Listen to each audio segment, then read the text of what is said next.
Comme d'habitude, je vais remettre le clocher au milieu du village, un village qui se trouve dans le 15e arrondissement de Paris. Pourquoi le 15e arrondissement de Paris ?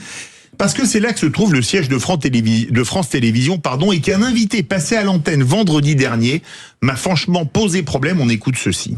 Vous aviez 23 ans quand vous avez été incarcéré après avoir été condamné pour recel de vol de véhicules et plusieurs escroqueries. Ensuite, c'est un parcours funeste avec votre ami d'enfance Serge Attuil. Vous menez une série de vols à main armée, ce qui mènera à la mort d'un vigile, Mohamed Hachemi. 2 mois plus tard, c'est la fusillade de la rue Monge. Votre ami tue le policier Jean-Yves Ruel. Et vous, un autre gardien de la paix, Gérard Croux, vous êtes condamné à mort l'année suivante pour ce dernier meurtre. Vous avez été gracié 1 an plus tard par François Mitterrand. S'il n'avait pas été élu, vous auriez été guillotiné. Oui. Vous lui devez la vie. Oui, fatalement, oui. La voix que vous venez d'entendre est celle de Philippe Maurice, dernier condamné à mort français, gracié par François Mitterrand le 25 mai 1981, 4 jours après son investiture, la peine étant commuée en réclusion criminelle à perpétuité.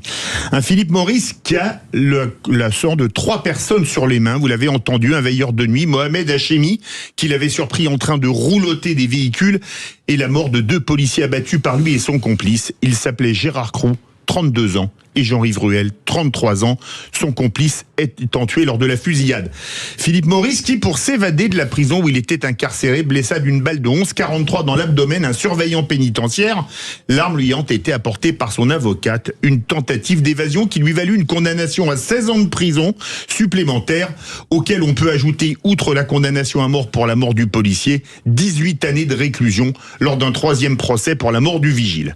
Pourtant, bien qu'arrêté en 1979, Philippe Maurice fut libéré le 8 mars 2000, preuve que si en mathématiques, perpétuité plus 16 plus 18 ans égale perpétuité, pour la justice, perpétuité plus 16 plus 18 font 21, comprenne qui pourra. Et je ne comprends pas qu'avec un tel pédigré, on aille sur les plateaux de télévision.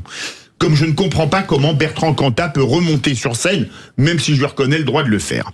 Les personnes qui ont invité Philippe Maurice ont-elles eu une pensée pour les réactions des familles de ces victimes ? Si le gardien de prison est encore en vie, quelle doit être sa réaction en voyant tout sourire celui qui a tenté de le tuer de sang-froid ? Alors on me répondra qu'il a purgé sa peine et que sa réinsertion est un modèle, puisqu'il a passé pendant sa détention un doctorat en histoire et enseigne désormais dans de grandes écoles. Bravo à lui. Mais à mon avis, dans un tel cas, un peu de discrétion ne serait pas superflu, car si la peine de prison a été exécutée, la peine des familles est, elle, à perpétuité incompressible.